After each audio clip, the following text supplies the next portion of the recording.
This is MJ. I'm an author, I'm an artist, I'm an analyzer. You can find all my work at mjmunoz.com.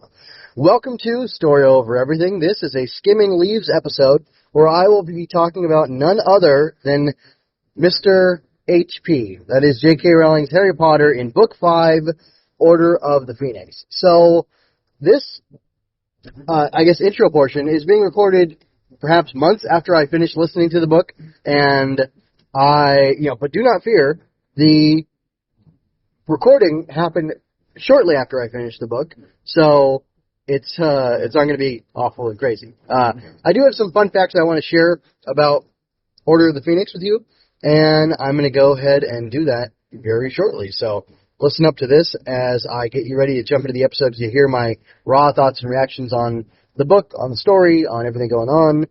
There's definitely some negativity, but overall, I still do like these books in the series, and I don't have any issues with J.K. Rowling as an author.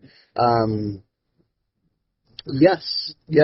I even read the Tales of Beetle the Bard, which were a lot of fun. So anyway, here we go. I'm going to start jumping into the fun facts here for Harry Potter Book 6, The Order of the Phoenix. Okay, so, according to my research, the book was published on June 21st, 2003 by Scholastic in the U.S. and Bloomsbury in the U.K. It was the first Harry Potter book to have a global release date. Okay, so last time, Book 4, Goblet of Fire, is it? Yeah, that's right. Book 4, Goblet of Fire, had a U.S.-UK simultaneous release, and now this one supposedly has a worldwide release, which I would assume that means more than just the U.S. and the U.K., because it's got the global release.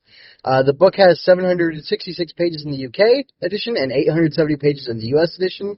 It is the longest book in the series, with a word count of approximately 257,045 words. Now, let me see. I want to write 60,000-word pulp novels. How many times does 60,000 go into 257,000? It's a lot. Is that 40? It's like 40 of my pulp novels for this one book. I think that's right, but I could very well be wrong. That's crazy. Anyway, apparently the book won the Bram Stoker Award for Best Work for Young Readers in 2003, and it was the only Harry Potter book to do so. Maybe it was because of all the inappropriate stuff I didn't like in the book. I don't care about the characters it introduces. So it advances stuff in the kids. They're later in school, and it shows kind of like entrance exams, finals, preparation for moving on to learning more new interesting stuff for their careers and their futures in the wizarding world. But I won't go on and read those fun facts. I will stop there and let you listen to my reaction and thoughts to this book from a while ago.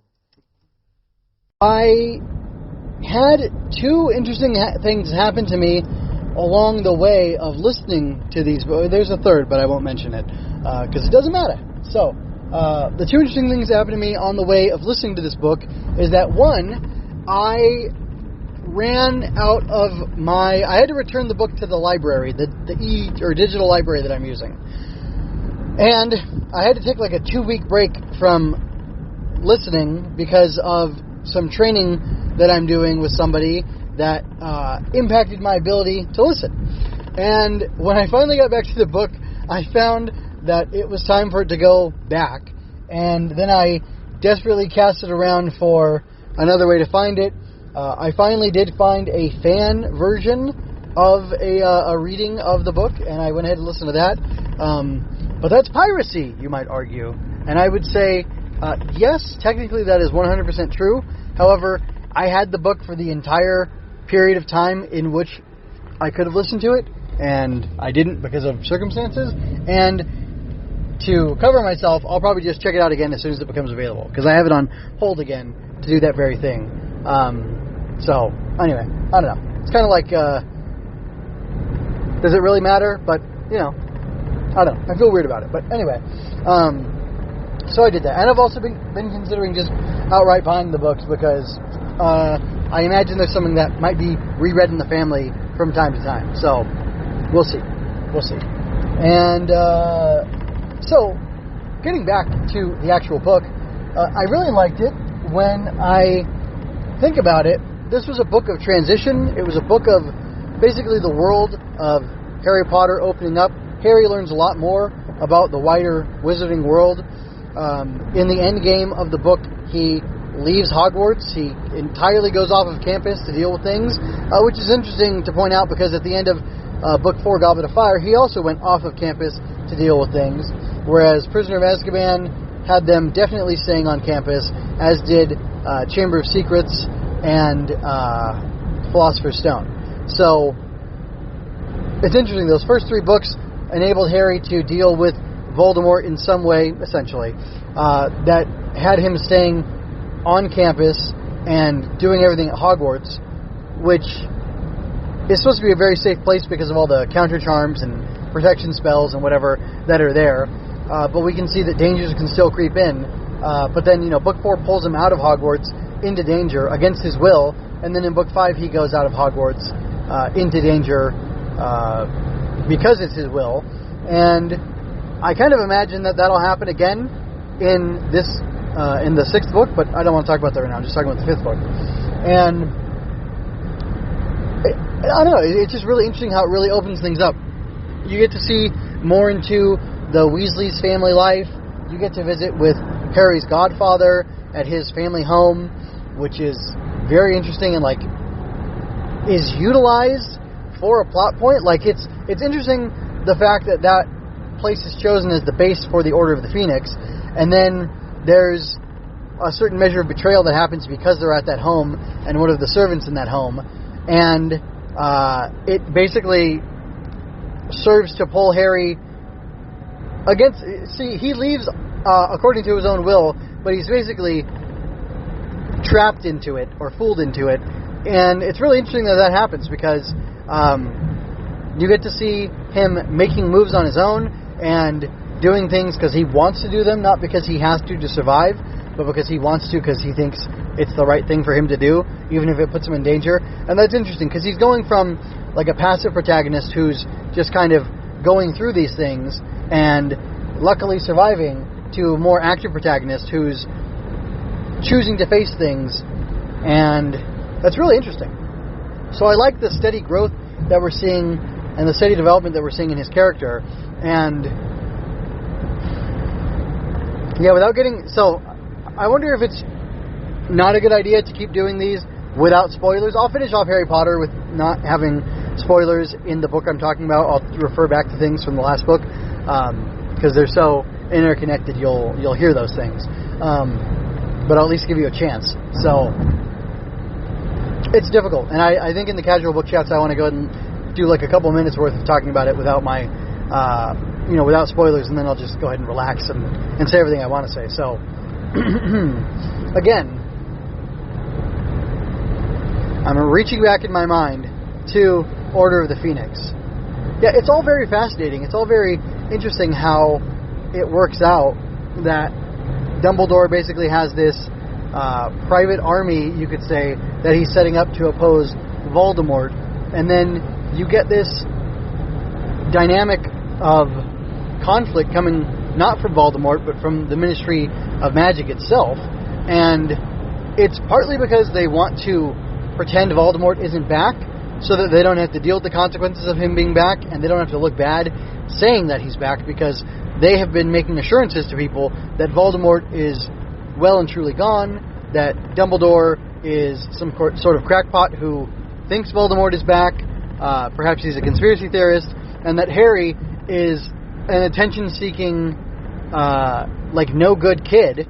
And it's very interesting how the Ministry of Magic, which is, ostensibly a government organization, is using a newspaper as a weapon against Harry. And it's happening in a much more... If it was happening in Goblet of Fire... It was not happening in Goblet of Fire. There was other stuff going in Goblet of Fire that mentioned the media, and I brought up... I'm curious to see if Rowling, not doubles down, but includes the media as a force to be dealt with in the books further. And, will that happen in Book 5? It sure happened in Book 5. The media was absolutely weaponized by the Ministry of Magic, and I find that to be a really fascinating thing, because it's definitely something that happens in the real world and the non-wizarding world, and it's interesting to see it happening in the wizarding world as well. And I don't know, it was just really interesting that, I don't know if it's because we live in a more modern era or what. Like, obviously that didn't happen in Lord of the Rings. We didn't get to hear fake news coming from Aragorn about him trying to stop what's his name, the Dark Lord Sauron, and we didn't have Sauron talking about how there's my truth and then the truth, or however that went. I can't remember, like, there's facts and there's truth, something like that. Anyway, we didn't get to hear any of that, like, political double speech in that, because the media just wasn't a factor in, Tolkien's epic fantasy. But in Rowling's, like, arguably urban fantasy series of Harry Potter, we do get that, and I find that pretty interesting.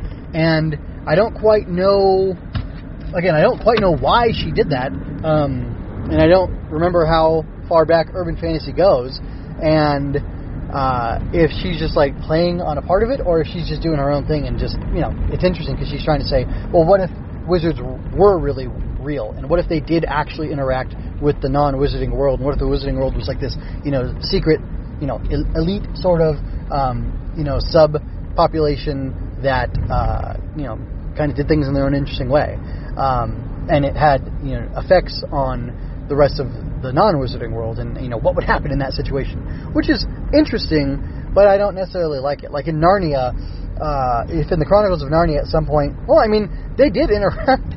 Jadis interacted with the police and stuff. Oh man, that was funny. And she interacted with the public as well. Oh man, Magician's Nephew is a great book, by the way. If you haven't read that, it's time.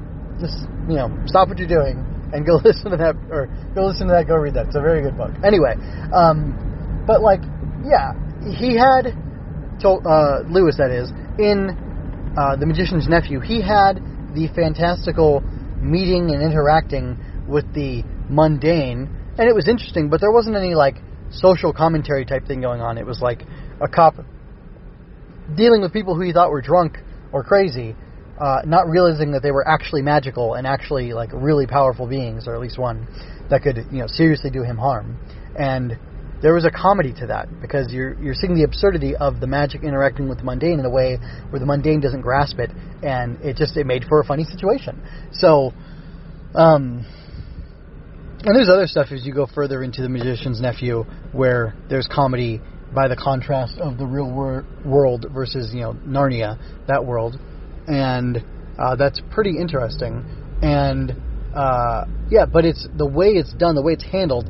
There's no, I don't know. It was handled in, like, a very sincere and earnest way, versus I kind of feel like there's something being said by Rowling here in these books about the media, and definitely there's, like, themes of authoritarianism and anti-authoritarianism, and, like, letting people in charge, I'll say it like that, letting the people in charge use fear and a crisis as an opportunity to oppress people, to make scapegoats out of any individual they want. And I find that really interesting and really powerful and really, I don't know, strange. There's a new character, a new Defense Against the Dark Arts instructor, who does more than just that, but she ultimately lives by the end of the book, so she's not a pawn of Voldemort, which you might imagine, or at least she's not revealed to be one in this book. Her name is Dolores Umbridge, and she becomes the Defense Against the Dark Arts teacher, and she basically has the students not learning how to do Defense Against the Dark Arts in any practical way. They do a lot of reading. It's a quiet class where nobody talks because everybody's reading. Just the teacher tells you what section to read in the book, and that's about it. It's all supposed to be theory, and she's supposedly doing it out of the interest of the safety of the children, her students, and also almost like out of a sense of propriety of, it wouldn't be proper to show you these certain things. And I've heard that last year you had teachers do this, this, and this, and this, and it was approved by the faculty here, which that's arguable if during that year, if during year 4, the things that were being done were 100% stamped on or approved by Dumbledore or not, because of who the teacher was and how unorthodox he proved to be.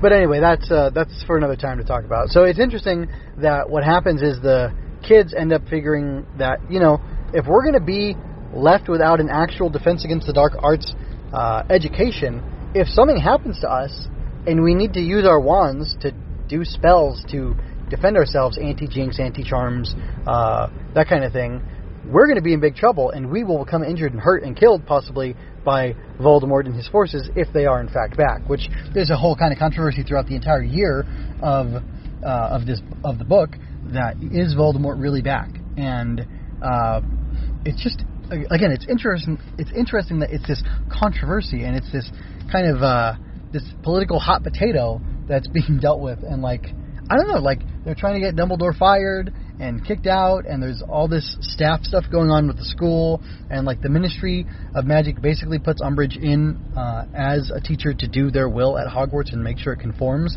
to what they are saying, because they hold a certain position, and not only do they oppose, or they upset with anybody who denies that position, but they basically want to use every force they can, legal and it turns out non-legal as well, to stop them from saying things that they don't like. So it's interesting because it almost touches on, in a prescient way, a cancel culture type thing, but it's more about smearing of individuals who are doing things that the people who are in charge don't like because they find it disruptive or whatever. But it turns out that sometimes when people are in charge and they don't want people to do things who are under them because they find them to be disruptive to the peace, that those people in charge will go ahead and do things that are illegal in order to get the people who they want to stop from doing certain things to stop from doing them.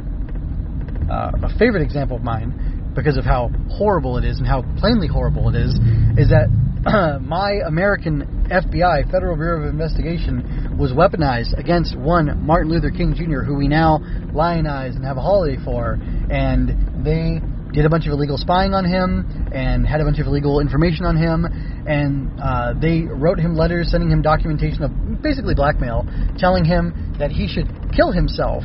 And that wasn't after his victory in the Civil Rights Movement. That was during his victory, or during his work in the Civil Rights Movement, because my government wanted to assuage him and stop him from doing what he was doing, peaceful, literally peaceful, non-violent protests that were fighting for good people of good character who were sincerely trying to make a good lives for themselves, to be able to have the same freedoms and rights as others, who had a different color of skin.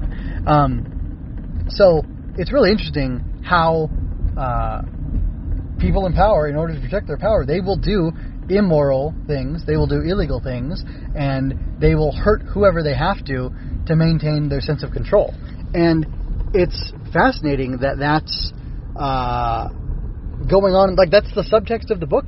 The text is that Voldemort's trying to come back, and you don't know what his scheme is, but it's something bad, and Harry and his friends can stop it if they do everything right.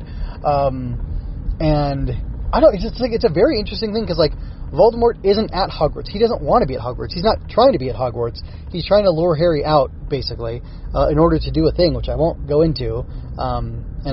That's light spoilers, but it's very light. He's going to try to kill him again. And gosh, I don't know. It's just really interesting. Besides all that, political commentary that's going on in the book, which I would say, it's not speaking against the U.S. government directly. In fact, I at one point thought, what is Rowling talking? What was going on in the UK during the early 2000s or late 90s when she was writing this stuff? I guess maybe it was, these books were kind of written against the backdrop of the War on Terror, so that's kind of interesting. I don't know or really care to know Rowling's full political standing to know exactly what she was talking about, because the point carries, the point matters, or the point gets across that, if people want to be authoritarian like this and pretend that they're moral and that they're good and they're just doing this for the good of the people, you don't have to trust them. You can question them. You can defy them. You can go against them. It may hurt. You may suffer the consequences, but that's something you're allowed to do, and maybe you should consider doing, because it might just be the right thing to do, and it might help people, and it might turn out these people are even more evil than you understood them to be once you've seen them violating certain moral things and then certain laws. It's clear. I guess I would put morals above laws. Once they're violating certain laws and certain morals, you know that they're not to be trusted, and that they only care about power and them wielding it against others. So basically that kind of gives you permission to say, yeah, I will take everything on a case-by-case basis and defy whom I choose to defy, and comply with what I choose to comply. And I think that's a very interesting message for a children's book, especially because it shows that it isn't always people who are in power who are right. And we have many instances of young children and older kids being harmed by people who are in power because they blindly trust the fact that they're a person in authority, therefore they should be listened to or complied with, which is not always true. So, very interesting. I mean, entertaining book, but then it's got this interesting messaging going on and this interesting life application to be gleaned from the story. And I like that. Anyway, besides the world of Harry Potter getting bigger and showing more of the Wizarding World and whatnot, we also got a very interesting personal growth in the world of Harry Potter. Like, Harry gets more of a family. He gets more of a normal family, not upbringing to be in, but more of a family atmosphere to be in. He spends more time with the Weasleys and this other extended family that all happens, and they're all part of the Order of the Phoenix, which is a central thing in the book.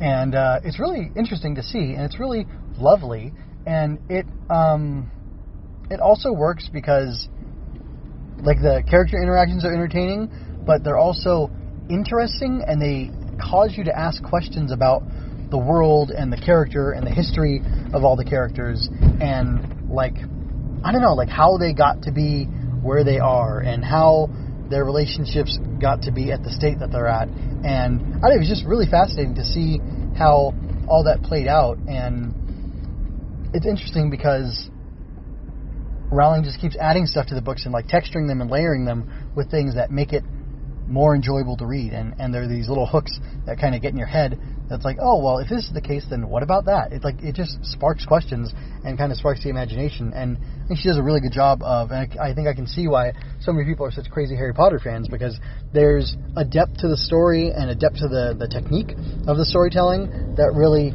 draws you in and makes you feel, like part of the world, or like you can relate to the world. Like, I'm sure we all have a Snape, we all have a Uncle Sirius, or whatever. There's all that kind of those family dynamics, the way they're played with. It feels very reminiscent of your own family, my own family, and you can kind of see little things there, which is a lot of fun. So it's a very relatable story, very relatable set of books and set of characters that we're getting introduced to, and it just keeps growing. And it's kind of that way with life too. The older you get, the more you get exposed to, the more you learn how little you know, and the more you learn how much of the world you don't really know about, or never really had to think about, or had always taken for granted. And there's things in the book that kind of cause Harry to question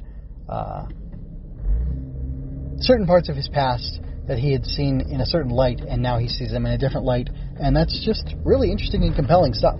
So, I think that's what I think about the book. Those are my casual thoughts. I'm going to let myself go, because I am running out of things to say, and I don't want to start rambling. So, until next time, folks, take care.